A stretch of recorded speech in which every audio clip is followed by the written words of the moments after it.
Welcome to this week's New Money. I'm Tracy Chang. Folks, if you live in a big city like Beijing, you'd probably agree that the easiest way to commute is through public transportation. And if you happen to own a car, the usage of that car is probably very low.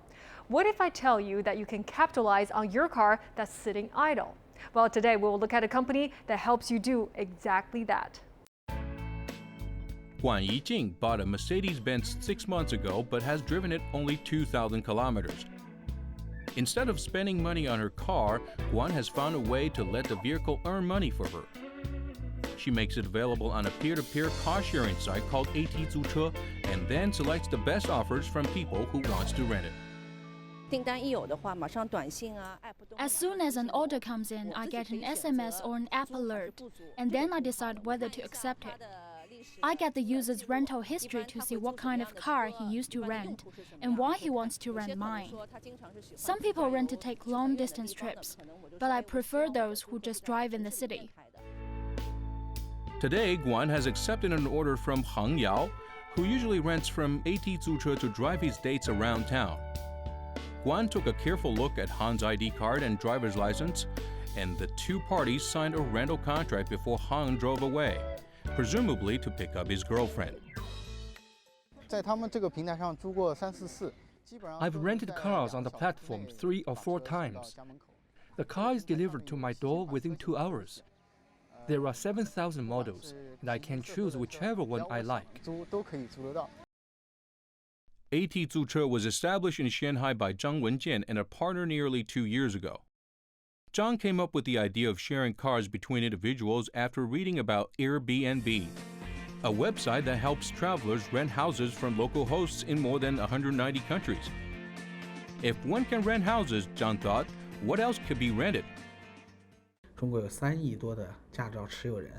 There are more than 300 million licensed drivers in China, but there are only 100 million cars on the road. Many cities are enforcing traffic control measures. Could you add 200 million cars in China? I don't think so. Sharing is the only way. Sharing seems practical when license plates can cost as much as a new car in China's big cities, not to mention traffic jams and air pollution. The sharing economy is already popular in other countries and cultures, but it may not be an easy sell in China.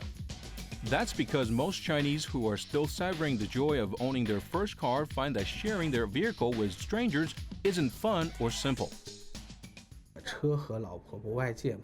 People say sharing a car is like sharing your wife.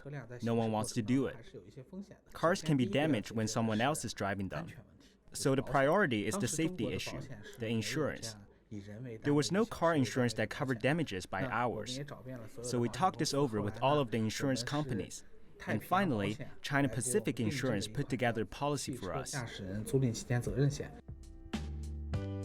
The insurance coverage includes more than 2 million yuan for damage or theft.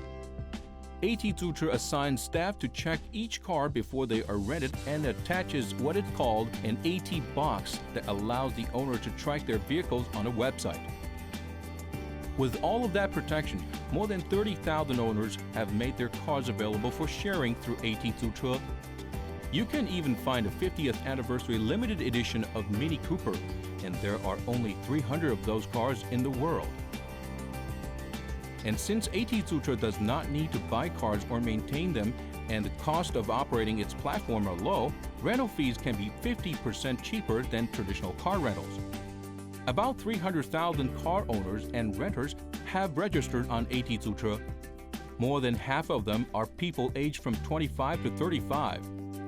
That provides another service bonus that traditional rental companies cannot offer, but peer-to-peer platforms can, establishing social networks.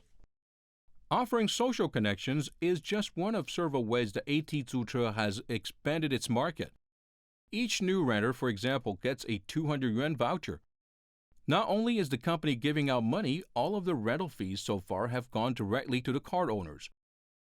The platform will eventually collect commissions from the rentals as its main source of revenue, but it's not doing it yet. That's because gaining more users is still the top priority.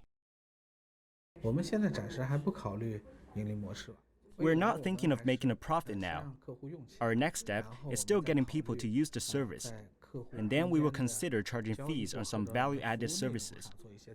For example, we might charge for car delivery, and there may be profits on insurance. Despite the unproven profitability of the business model in China, investors see strong potential in AT租车. The company has already received financing worth more than 70 million yuan and operates in 5 cities. AT租车 plans to expand to 9 more cities by the end of this year. Owning a car can be very expensive and burdensome. With a peer-to-peer renting model, AT租车 not only helps its users maximize the usage of their vehicles, it also cuts down car rental costs for a lot of travelers. Sounds like a brilliant idea, right? For a detailed look at this company, Professor Jia Ning joins me in the studio, and she is the Deputy Director of the China Business Case Center at Tsinghua University. So thank you so much for joining me today, Professor Jia. Thank you. So tell me about this peer-to-peer model. How is it different from a traditional car rental platform? The first dimension that's different is in terms of assets. So the traditional car rental companies usually operate in a heavy asset mode. So they purchase the vehicles and then they own the vehicles they rent. Exactly. Whereas for P2P, because it's just an online information platform, so they don't really own any cars. So it's a light asset model for them.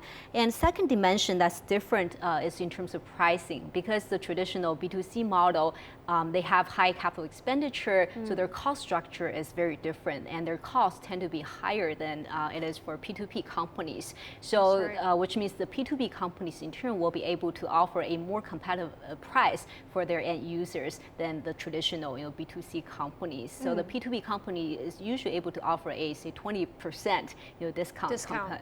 Compared to the traditional car rental companies. And that's one of the reasons why they've gotten so popular. It's because it's a good deal for consumers. Exactly. It's very attractive to users, right?